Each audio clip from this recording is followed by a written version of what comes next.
하나님 말씀 봉독합니다. 구약 성경 역대하 26장 16절에서 21절입니다.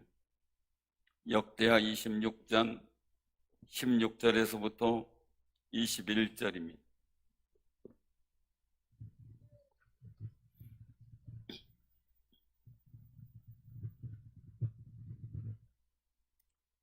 역대하 26장 16절 691쪽입니다. 구약 성경 691쪽.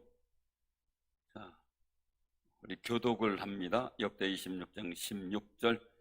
그가 강성하여짐에 그의 마음이 교만하여 악을 행하여 그의 하나님 여호와께 범죄하되 곧 여호와의 성전에 들어가서 향단에 분향하려 한지라. 제사장 아사랴가 여호와의 용맹한 제사장 80명을 데리고 그의 뒤를 따라 들어가서 우시야 왕 곁에 서서 그에게 이르되 우시야여, 여호와께 분향하는 일은 왕이 할 바가 아니요 오직 분향하기 위하여 구별함을 받은 아론의 자손 제사장들이 할 바니 성소에서 나가서서 왕이 범죄하였으니 하나님 여호와에게서 영광을 얻지 못하리이다.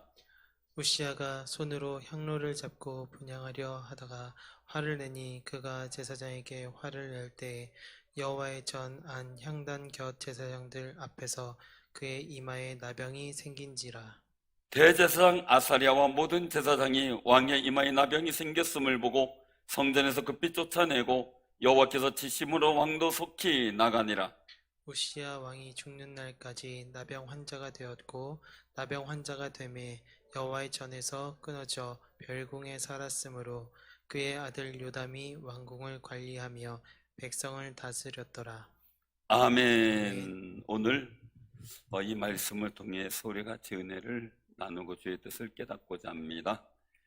오늘 말씀 보면은 내용 자체는 유쾌하지 않은 내용이죠. 왜냐하면 우시야 왕이 참 대단한 왕이에요. 오늘 말씀 속에서 우리가 기억해야 할 것은 우시야 왕도 오해를 하게 되죠. 오해라고 하는데 이 오해를 하게 되는데 뭐에 대해서 오해를 했느냐라는 거죠. 오늘 말씀에는 환경과 여건 속에서 나타나는 오해를, 시대 상황 속에서 나타나는 오해를 말씀을 드렸어요. 근데 오늘 이 말씀 속에서 보면은 우시야 왕이 어떠냐라는 존재예요. 그래서 이 우시야 왕을 보면서 참 대단한 왕이다. 그의 마지막은 참 안 좋았지만 우시야 왕은 참 대단한 왕이다. 첫 번째 우시야 왕의 일들을 보게 되면요, 거길 보시면 4절에 보면요, 26장 4절에 보면 그의 아버지 아마샤의 모든 행위대로 여호와 보시기에 정직하게 행했다라고 말씀하셔요. 근데 이 아마샤는 어떤 왕이었느냐라는 거죠. 오늘 여기서 말씀 속에 보기에는 25장을 한번 보세요. 25장. 자, 어떤 모습이냐면 우리가 잘 보셔야 돼요. 25장 2절 같이 한번 봉독합니다. 아마샤가 여호와께서 보시기에 정직하게 행하기는 하였으나 온전한 마음으로 행하지 아니하였더라. 아멘. 그래서 그가 실수를 하게 되는 게 뭐냐면 3절에 그의 나라가 굳게 섬에 그의 부왕을 죽인 신하들을 죽였으나, 그래서 하나님께서 하신 말대로 하지 않았다라는 부분들이 나와요. 그래서 오늘 이 말씀 속에서, 일들 속에서 우시야 왕은 누구를 따라가요? 아버지의 행동, 모델이 있었다. 모델이 어떤 모델이에요? 하나님 앞에 정직한 모델이에요. 정직했다. 아마샤, 그 행위도 여호와 보시기에 정직하게 행했다. 이게 이제 우시야 왕의 모습이에요. 자, 두 번째 5절 한번 보세요. 26장 5절. 거기에 보면은 묵시를 하나님의, 같이 봉독하죠. 5절. 하나님의 묵시를 밝히 하는 스가랴가 사는 날에 하나님을 찾았고 그가 여호와를 찾을 동안에는 하나님이 형통하게 하셨다. 아멘. 두 번째 모습 속에선 하나님을 찾았다 이거죠. 하나님을 찾았다라는 얘기는 의지했다, 하나님께 기도했다, 하나님께 가까이 가서 하나님 번제를 드리며 늘 하나님께로 가까이 가는 일들을 했는데, 중요한 것은 스가랴가 사는 날에 하나님을 찾았다, 이거 말씀대로 행하려고 최선을 다했다라는 거죠. 스가랴가 선포했던 말씀을 그대로 찾아 행하는 모습들. 그래서 말씀대로 행할 동안, 여호와께 기도하고 예배를 드릴 동안, 그때는 하나님이 형통하게 하셨다라고 말씀하세요. 자, 그런데 또 한 가지 어떤 일들을 통해서 우리가 보면은, 이런 일들 속에서 이 우시야 왕이 또한 행하는 일들이 있었는데, 그래서 한번 보시면은요, 7절 한번 보세요. 7절에 보면 어떻게 해요? 하나님이 그를 도우셨다. 세 번째는 하나님의 도움을 받는 사람이에요. 하나님의 도움이 늘 있었던 왕이었다라는 거죠. 이대로 보니까 이 삶 속에서 어떻게 돼요? 결과물이 나오게 돼요. 결과물이 첫 번째는 형통이에요. 형통했더라. 두 번째 일들 속에서 나타나는 것은 여기 말씀 속에 있죠. 그 15절에 보면은 강성했더라라는 거죠. 강성했다. 이 모든 것이 뭐였냐? 결과적으로 말씀하고 있어요. 그 15절에 보면 뭐예요? 기이한 도우심을 얻어라고 말씀하세요. 그러니까 이 일들 속에서 결과물이 형통하고 강성하게 된 일들 속에서 나타난 것은 하나님의 도움이긴 한데 기이했다라는 거예요. 도무지 기이했다라고 하는 것은 도우심의 일들 속에서 하나님께서 역사하시는데 상상이 안 되는 거죠. 일이 꼬이는 것 같아도 형통하게 되는 거고요, 안 되는 것 같은데도 잘 되는 거죠. 말 그대로 잘못되면은, 꼬이기 시작하면요, 사람이 넘어졌는데 어떻게 해요? 뒤로 넘어져도 코가 깨지는데, 잘 되면 뒤로 넘어져도 뒤통수가 안 깨진다는 거죠. 그 차이겠죠. 그러니까 늘상 기이한 도우심이 있어서 그때 시시때때로 하나님이 도와주시는 역사가 나타났다라는 거예요. 그러니 얼마나 좋아요. 그래서 강성해지니까 8절에 보니까 어떻게 돼요? 암몬 사람이 우시에게 조공을 바쳐요. 그래서 애굽 변방, 그러니까 이스라엘 나라 땅에서 애굽까지의 거리, 애굽은 강대국이잖아요. 그런데 그 변방에까지 퍼졌다라는 얘기는 그 이름이 애굽에도 위협적인 존재가 된 거예요. 그 강대국 애굽에. 그러니까 상당한 일들이죠. 그러니까 우리가 우리나라의 중국으로 친다면 옛날 그 고구려 시대에 이 북방의 일들까지 중국에까지 영향을 끼치고, 그리고 또한 여러 가지 일들 속에 확장되어졌던, 나라가 영토가 확장되어졌던 그런 시기, 뭐 이런 것들로 비교할 수가 있겠죠, 우리나라 역사하고는요. 그러면 가지는 일들 속에서 보면은 이 우시아가 가만히 갖고 있는 휘알들을 보게 되면 11절에 보면요, 그 이후로 쭉 싸우는 군사가 있어요. 직접 저 산수요대로 왕이 지휘관 하나냐 휘하에 속하여 떼를 지어 나가서 싸우는데 총수가 2600명이니 큰 용사였다. 족장의 총수예요. 휘하의 군대 말고. 그 휘하의 군대가 30만 7,500명. 그런데요, 우리가 볼 때 이 30만 7,500명 거기다 2,600명 그렇게 한다 그러면은요, 상당히 또 숫자가 있겠죠. 그럼 이게 어느 정도일까 이렇게 생각을 해보면, 기드온 300용사 때 이스라엘 민족을 쳐들어온 그 당시에 적들이 한 12만 명이 넘었거든요. 그러니까 그 당시에 10만 정도, 한 10만에서 20만 되면 굉장히 큰 군대죠. 근데 여기서 이제 30만이 넘는 군대가 있을 정도로 강력해졌어요. 그래서 이 싸움에 능한 사람이다 이거예요. 능한 사람.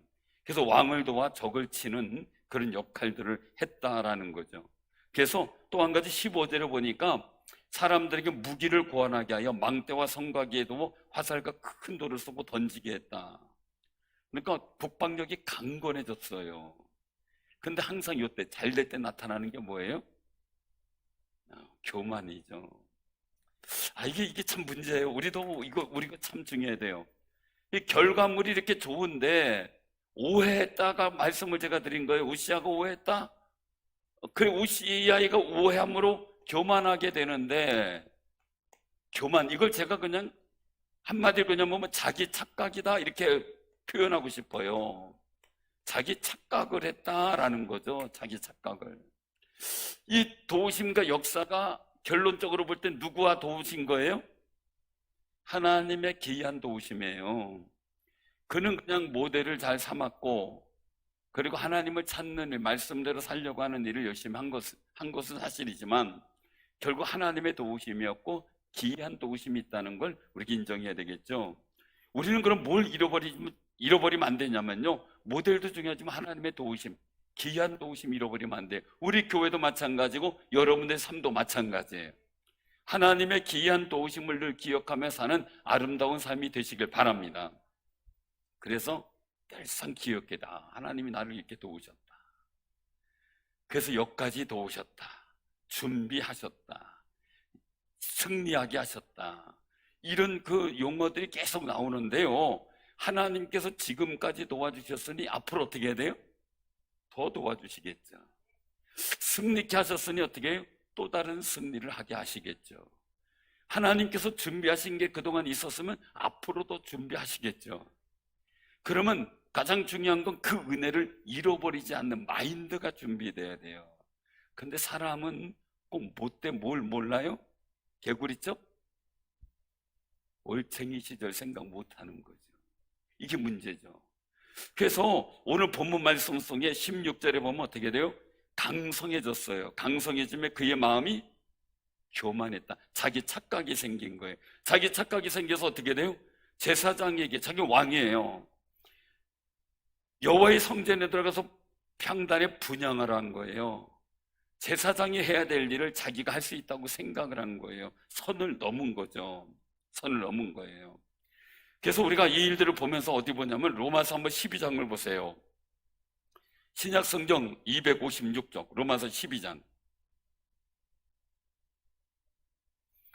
거룩한 산 제사에 대한 이야기가 나오는데 3절을 우리가 한번 봉독해 봐야 됩니다. 3절.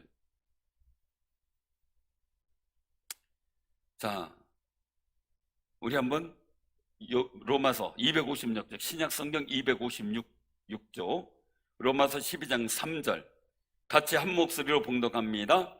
내게 주신 은혜로 말미암아 너희 각 사람에게 말하노니 마땅히 생각할 그 이상의 생각을 품지 말고 오직 하나님께서 각 사람에게 나누어 주신 믿음의 분량대로 지혜롭게 생각하라. 아멘. 왜냐면 우리 몸에는 여러 가지 지체가 있기 때문에 그 지체가 같은 기능이 아니라는 거죠. 다 다른 거죠. 손은 어떤 기능이에요? 여러 가지 기능 잡고 뭐 쓰고 막 할 수 있겠죠. 발은 늘상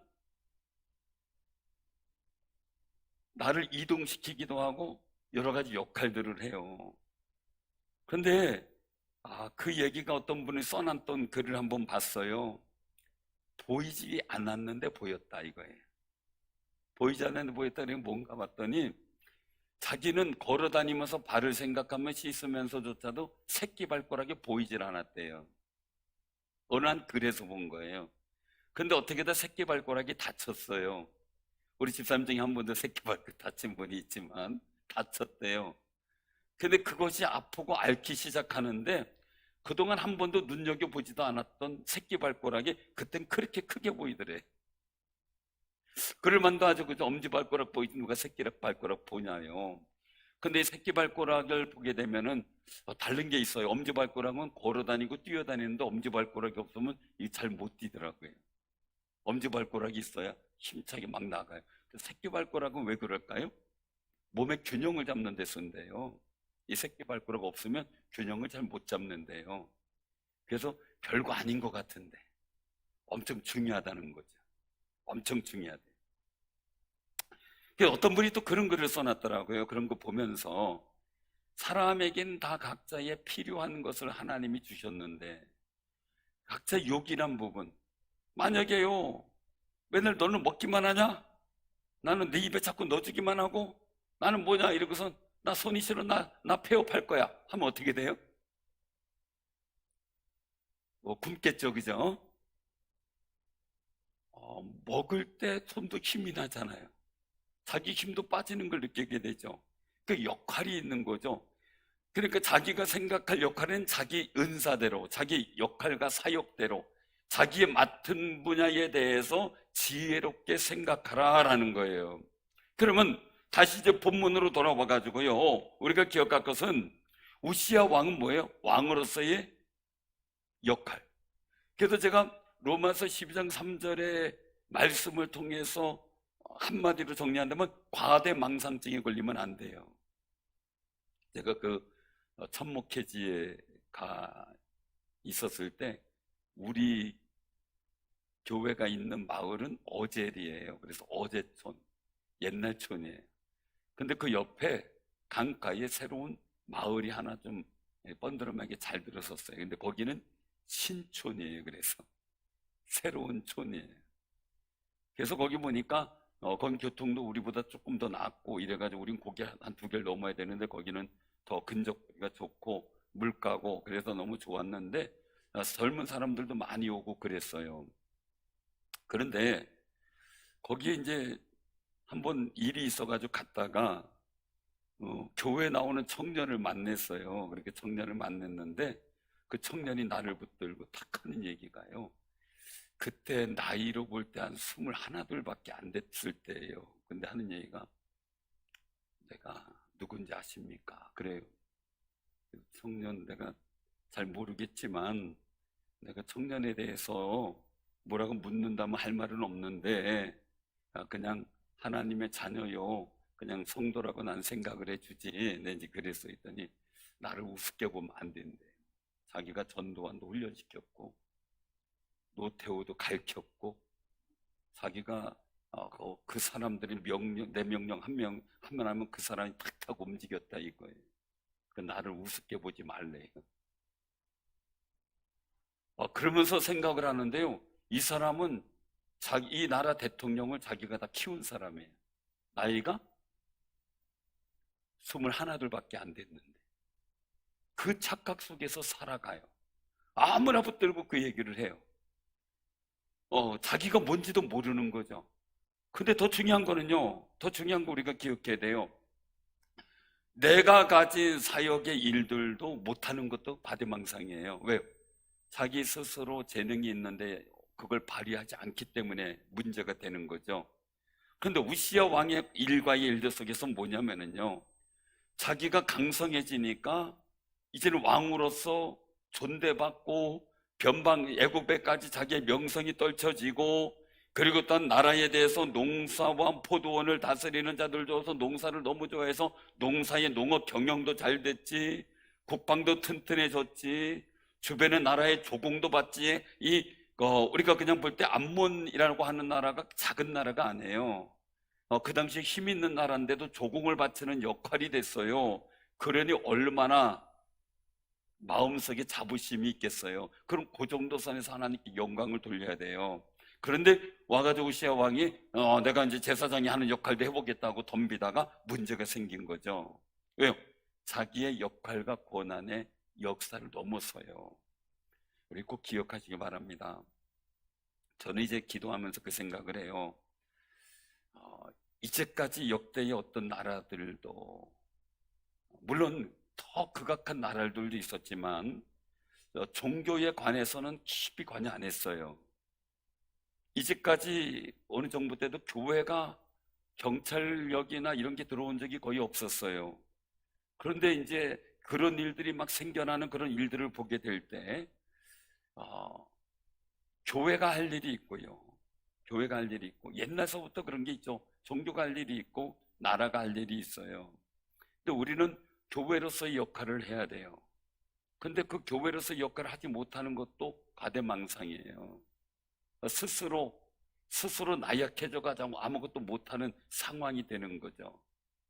스스로 물론 이제 어떤 과소적인 일들을 얘기할 수가 있겠지만 말이에요. 자기의 본분과 역할을 못하는 것 자체도 문제가 되는 거고 과한 것도 문제예요. 그래서 생각할 자기 분량이 있다는 거죠. 그럼 우리는 여기 아사랴가 한 일이 있어요. 제사장 아사랴가. 그래서 이 여호와의 성전에 들어가는 걸 봤어요. 하나님께 범죄했다는 거죠. 교만한 모습을 갖고 간 거죠. 우습게 본 거죠. 하나님을 섬기는 것이. 성전에 들어가서 향단에 분향하려 했어요. 그때 만약에 제사장이 가만히 보고 왕이 두려워서 그냥 쩔쩔매고 있었다면 이건 또 다른 양상일 거예요. 그런데 제사장은 할 일이 있어요. 그것은 뭐냐면 성전을 지키는 일이에요. 하나님께 분향하는 일, 그 일을 감당하는 게, 최선을 다해 감당하는 게 제사장의 역할이에요. 그러니까 제사장 80명을 데리고 와서 그의 뒤를 들어가서 우시야 왕 곁에 서서 그에게 얘기를 하는 거예요. 우시야야, 여호와께 분향하는 일이 왕이 할 바가 아니요 오직 분향하기 위하여 구별함을 받은 아론의 자손 제사장들이 할 바니 성소에서 나가소서라고 하는 거예요. 이건 왕의 역할이 아닙니다. 왕의 권한 바뀝니다 라고 하는 이야기죠.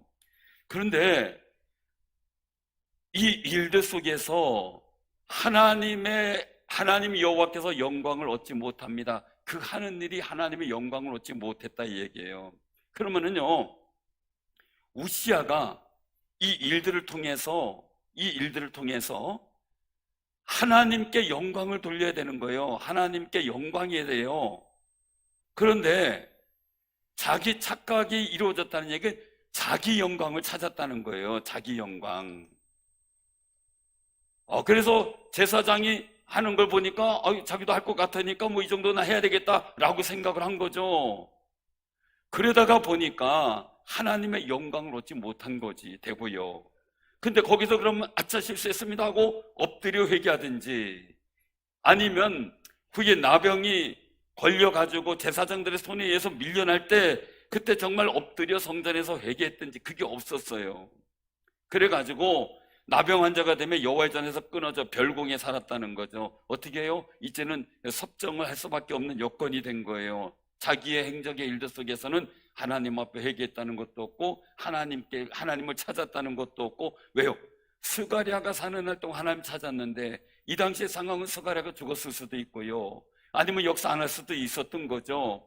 그래서 하나님을 찾지 않은 거예요. 사랑하는 성도님들, 우리가 꼭 기억해야 돼요.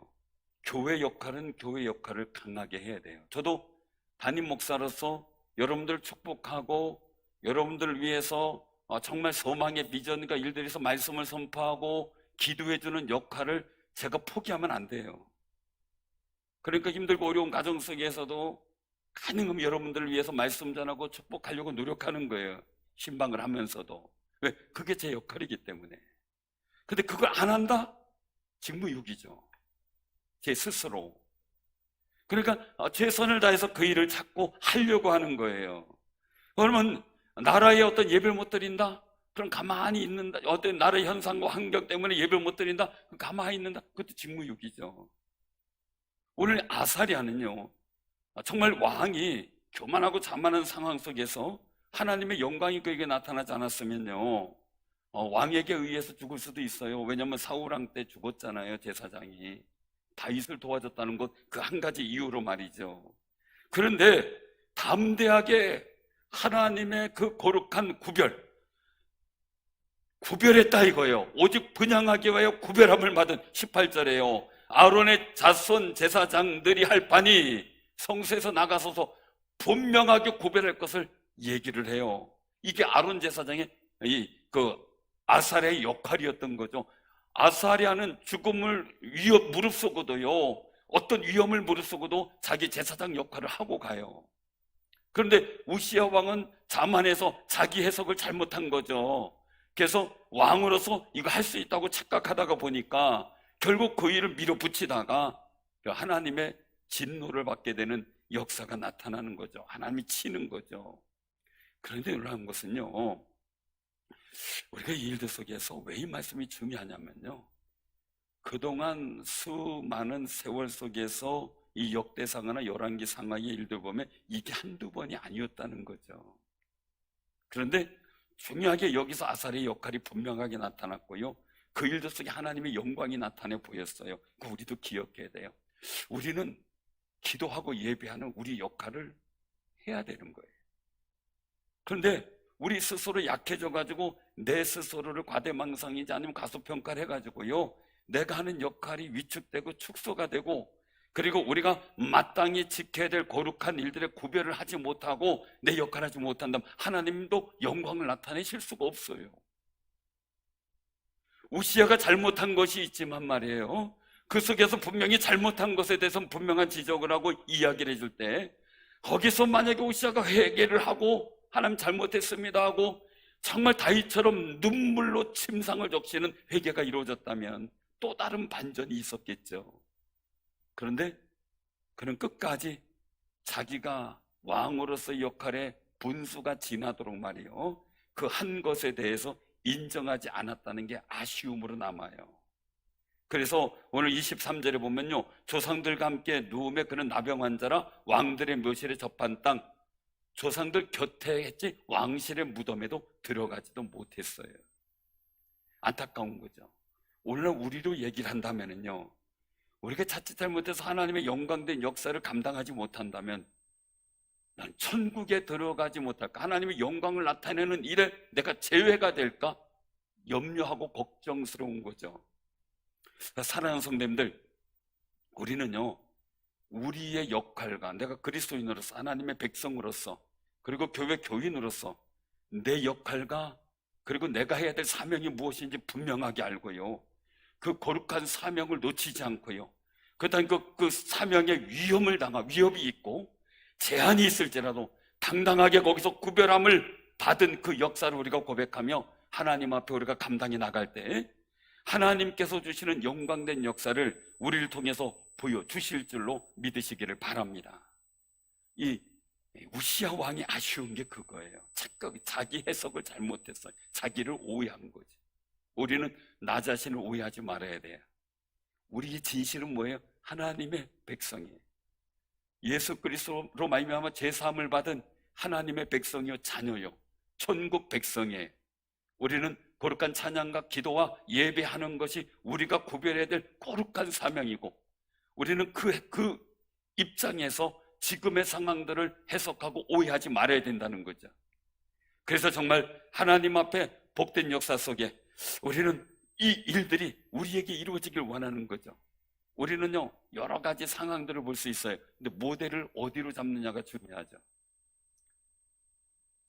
아무것도 안 하고 그냥 멈춰 있는 게 중요하냐, 정말 우리의 직분과 사역의 역할을 우리가 감당하면서 그 모델을 가지고 만들어 가느냐는 거죠. 우리가 하나님을 찾고 주의 말씀 속에서 세상에 여러 가지 가치관이 있지만 주의 말씀의 가치관을 붙들고 내가 살아가고 있느냐, 그리고 정말 하나님의 도우심을 구하고 있느냐. 사랑하는 성도님들, 저는 소망해요. 우리가 정말 하나님께 예배드리고 기도하면서 주님 앞에 우리 거룩한 사역을 감당할 때 하나님의 기이한 도우심으로 여러분들이 교회가 강성해지는 놀라운 역사가 있을 줄로 믿습니다. 우리가 그 역할을 감당하면서 믿음의 거룩한 승리자가 되는 아름다운 삶이 되기를 주님의 이름으로 축원합니다. 우리가 한마디 같이 따라해서 잘 될 때 더 잘하고, 더 잘할 때 더 잘 된다. 아멘. 그 역사 속에 우리 스스로를 잘 지켜나가고 오해하지 않는, 내 자신에 대해서도 오해하지 않는 귀한 믿음의 영성이 임하기를 바랍니다.